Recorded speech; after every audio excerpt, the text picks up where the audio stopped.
जो थी वो सारी साबित हो गई। इनका मेन मकसद जो था कि कब्रिस्तान पे राजनीति करना, इनकी राजनीति में चौकड़ी लग गई कारपोरेशन के थ्रू और इन्होंने साबित कर दिया।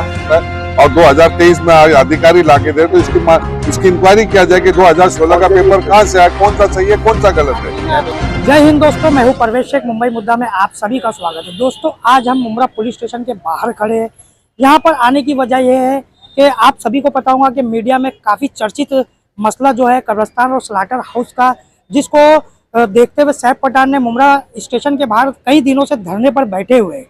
उसी धरने को देखते हुए जब टीएमसी अधिकारी उस धरने को ख़त्म करने आते हैं तो वहाँ पता चलता है कि जो 2019 में आनंद फानन में डॉक्टर जितेंद्र अवार्ड साहब ने जैसे कहा था कि आनंद फानन में उस कब्रिस्तान को दिया गया, 2019 में वो कब्रिस्तान लोगों की तदफीन के लिए खोला जाता है और टीएमसी के पेपर पे वो 2023 को पोजीशन बताया जाता है। लेकिन इसमें एक बड़ा ही अच्छा और एक बहुत ही बड़ा मोड़ आया है।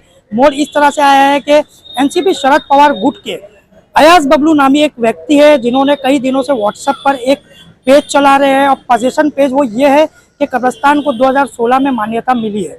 मतलब मान्यता तो नहीं कह सकते, लेकिन ये जो पोजीशन है 2016 में दी गई है। एक ऐसा पेपर अयाज बबलू चला रहे, उसी को देखते हुए सैफ पठान आज मुंब्रा पुलिस स्टेशन आए थे और उन्होंने एक निवेदन दिया। निवेदन में उन्होंने ये मांग रखी है कि ये बहुत बड़ा फौर्जरी का मामला लग रहा है और ये हमें पूरी पुलिस जांच करके बताए कि आखिर जो 2016 में जो अयाज बबलू पेपर चला रहे हैं व्हाट्सएप पर, वो सही पेपर है या उसके बाद में जो टीएमसी ने उन्हें धरने से उठाने के लिए आया था वो पेपर बताया था 2023 वाला, वो पेपर सही है। क्या कुछ कहा सैफ पठान ने और शाह आलम ने, देखिए हमारे इस पूरे वीडियो में। मुंबई मुद्दा, हर गली की खबर।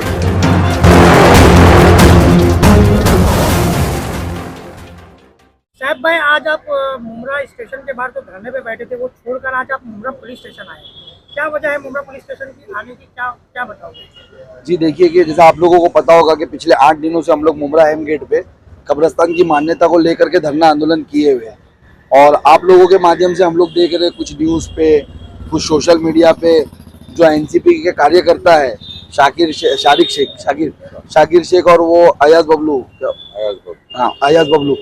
उन लोग यानी कुछ लोगों को गुमराह कर रहे कि हमारा धरना आंदोलन गलत है और उनके पास मान्यता के पेपर है, ये है। हमने न्यूज़ों के माध्यम से भी कहा अगर कोई पेपर है तो हमको आके दिखा, हम धरना आंदोलन पे बैठे हैं यहाँ पर।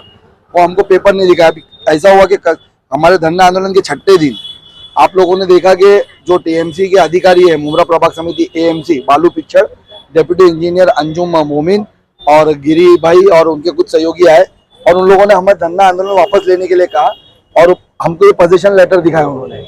हमने कहा कि हमको मान्यता के पेपर चाहिए, हमको पोजीशन लेटर्स नहीं चाहिए और कुछ पेपर 7/12 और कुछ पेपर दिखाए।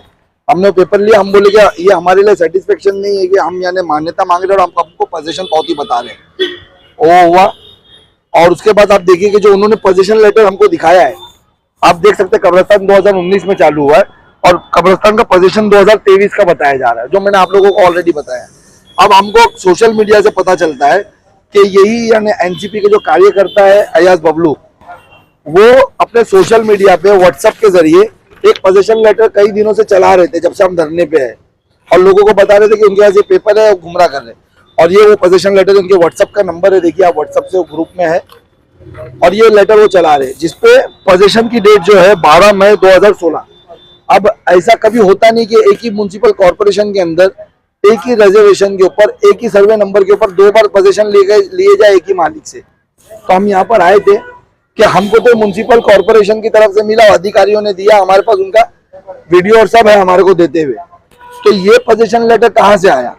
क्या ये फौज करके बनाया गया लोगों को गुमराह करने के लिए? जिस तरीके से रिजर्वेशन का खेल हमारे शहर में चलता है, अभी लाइब्रेरी का भी आप देख रहे हैं, लाइब्रेरी है कहीं और पे और कहीं और ओपनिंग करने की कोशिश की जा रही है।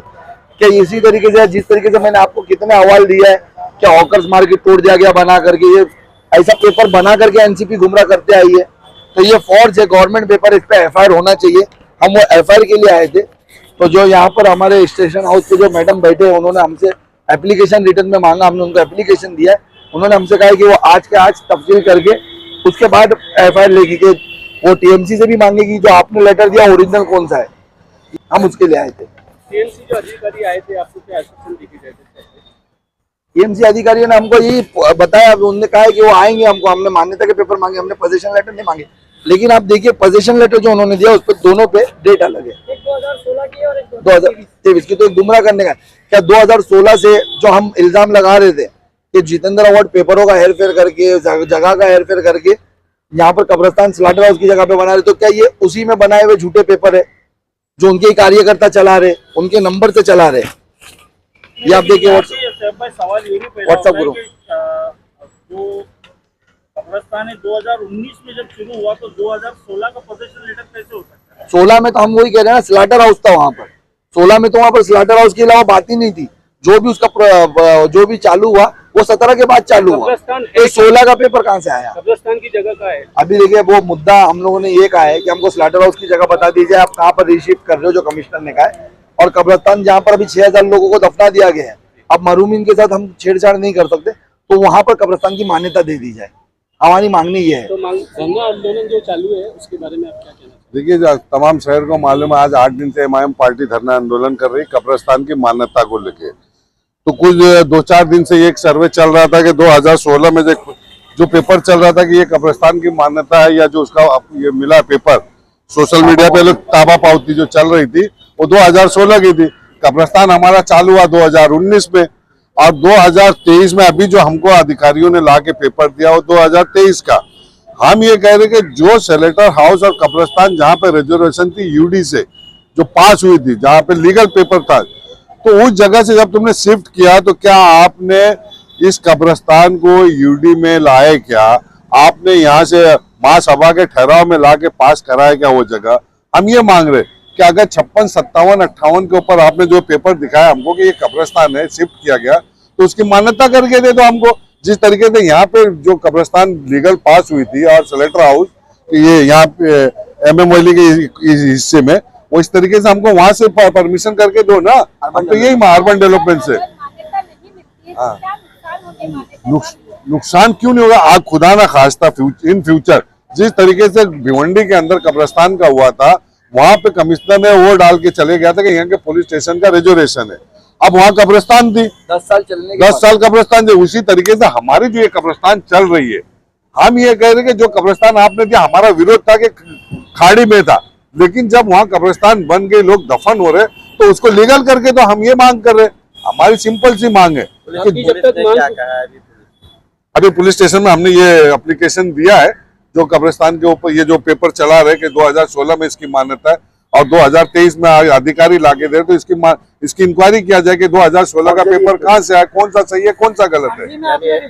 जी जी, जब तक मांग पूरी नहीं हाँ, जब तक धरना आंदोलन चालू धरना आंदोलन तो हमारा चालू रहेगा। कब्रिस्तान जब तक हमको लीगल करके नहीं दे देंगे वहां से, जब तक हमारा धरना आंदोलन चालू है।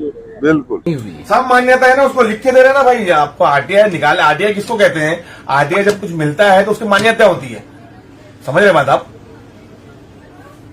आरटीआई की कोई मान्यता है नहीं। आपने भी तो आरटीआई से निकाल के पता किया ना, तो हमने भी आरटीआई से निकाल के पता किया। जिस अधिकारी ने आपको लिख के दिया उसी अधिकारी ने मुझे लिख के दिया है। ये देखिए, दोनों पे साइन देखिए बराबर है, देखिए इसको, दोनों अधिकारी की साइन बराबर है। क्या नाम लिखा है? अतुल भोले, जन माहिती अधिकारी तथा उप अभियंता, दोनों अधिकारी की साइन बराबर है।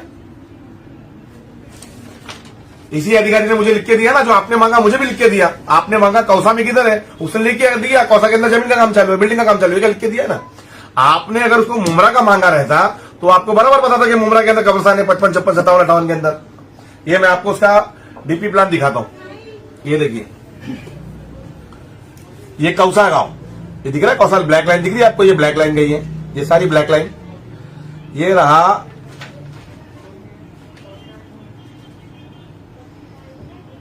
कौसा का 55, 56, 57, 58। यहां पर कंस्ट्रक्शन चल रहा है तो कंस्ट्रक्शन ही बताएगा ना। अब आप जब उसको मुमरा पूछते तो आपको मुमरा में बताता हो कब्रिस्तान किधर है, 55, 56, 57, 58।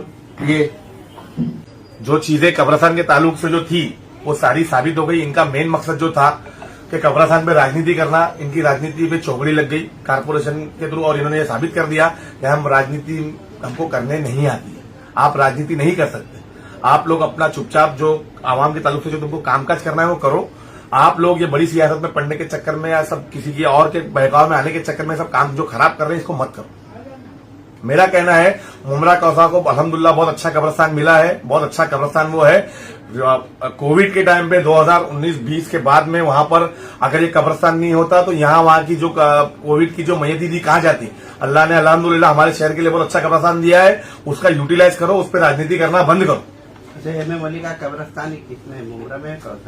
मुमरा का मतलब कौसा वाले को मिला ही नहीं अभी तक। कौसा और मुमरा की बात नहीं है साहब, आप बात को समझिए पहले। मैं आपको समझाने की कोशिश क्या कर रहा हूं, मैं आपको ये समझा रहा हूं कि तब आप जो माहिती निकालते हो तो सही तरीके